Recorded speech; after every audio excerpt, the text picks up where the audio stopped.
Hello everyone, welcome to my YouTube channel English Today by Rajesh sir. Today's topic is based on one more thing. ध्यान दें, one more thing को हिंदी में कहते हैं एक और बात, एक और चीज़। सुप्रीम स्ट्रक्चर, चूँकि इसका प्रयोग सेंटेंस के शुरू में भी कर सकते हैं, बीच में भी कर सकते हैं और अंत में भी कर सकते हैं, इसलिए मैंने सुप्रीम स्ट्रक्चर के अंतर्गत इसका स्ट्रक्चर नहीं लिखा है, लेकिन वन मोर थिंग का यूज़ यहाँ जब सेंटेंस में करेंगे तो स्ट्रक्चर अपने आप पता चल जाएगा। देखिए, एक और बात, यहाँ पे देखिए सभी को कल उपस्थित होना है, तो एक और बात करके यहाँ पर देखिए कॉलन का यूज़ कर दिया गया, पंचुएशन का।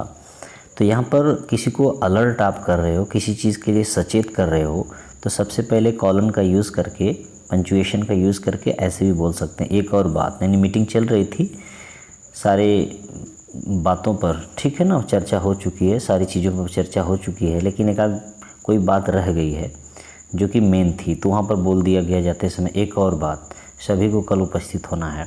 वन मोर थिंग, कॉलन का यूज़ किया गया। Everyone has to be present tomorrow, ठीक है ना, इसमें बाध्यता का भाव है।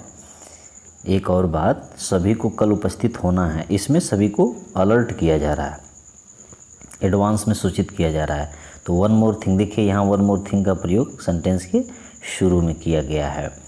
सेकंड है, मैं एक और चीज़ या बात बताना चाहता हूँ कि किसी को घर जाने की अनुमति नहीं है। I want to tell one more thing, ठीक है, अब ध्यान दीजिएगा, वन मोर थिंग बीच में आ गया, स्ट्रक्चर अपने आप यहाँ आ गया।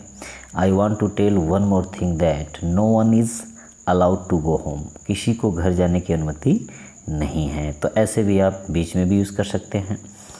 फिर उसने कल तुमसे एक और चीज़ बताई थी।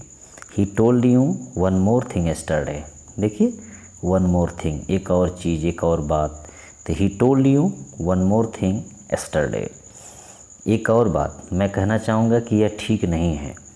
One more thing I would like या I would wish to say that it's not fair.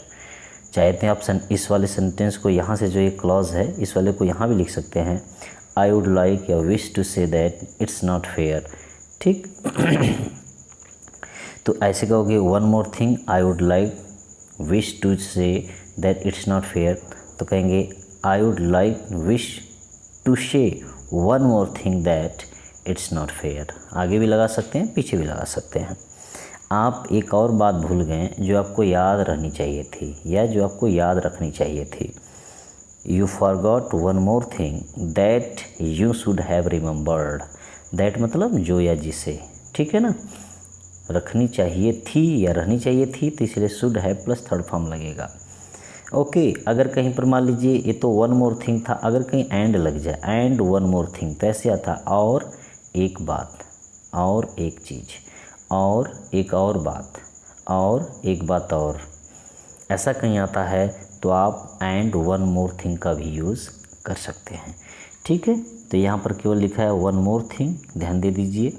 Structure के रूप में सबसे पहले भी आ सकता है, बीच में भी आ सकता है और लास्ट में भी प्रयोग किया जा सकता है। जैसे कर सकते हैं everyone has to be present tomorrow, this is my one more thing, ऐसे भी बोल सकते हैं, यह मेरी एक और बात है। पीछे आप यूज़ कर सकते हैं, देखिए यहाँ आगे यूज़ किया ही गया है, बीच में यहाँ आपको मिल गया, ठीक है ना, बीच में यहाँ पर भी मिल गया। यहाँ पर चाहे तो one more thing I would like to say wish that it's not fair, या I would like wish to say one more thing, यहाँ पर जोड़ के फिर दैट लगा सकते हैं, ठीक।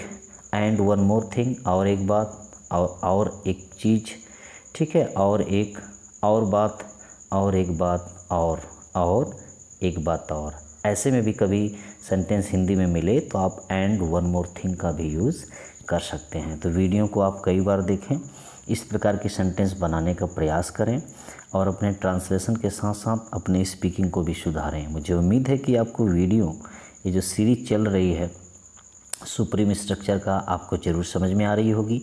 समझ में आए तो लोगों तक शेयर करें, फ्रेंड सर्किल में, व्हाट्सएप पर, ठीक है, सब कोई पास तक पहुंचाएं ताकि हर कोई इससे लाभान्वित हो, इसका यूज़ कर सके। और चैनल को सब्सक्राइब नहीं किए हो तो प्लीज़ चैनल को सब्सक्राइब जरूर करें। That's all.